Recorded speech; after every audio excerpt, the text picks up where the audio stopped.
Hediyem geldi. Hediye de değil. O keçim o tarafa. Əmə dostlar. Dostlar, ne için gedirsiniz? Bəlkə məni tərk edin. Bu bilirsiniz nədir? Dostlar. Bu nədir? Kitaydan gətirmişəm bir ayak.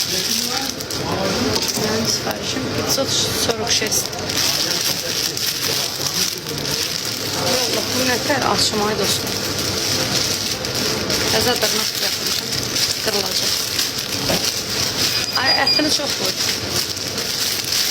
Balalarınızın toyunda geyinin. Allah eləsin, çox lüt olmasın. Çox açıq giyməyə xoşlanmır. Ay xanımlar. Çox qəşəngdir. İnsan sonra da ay yetincə.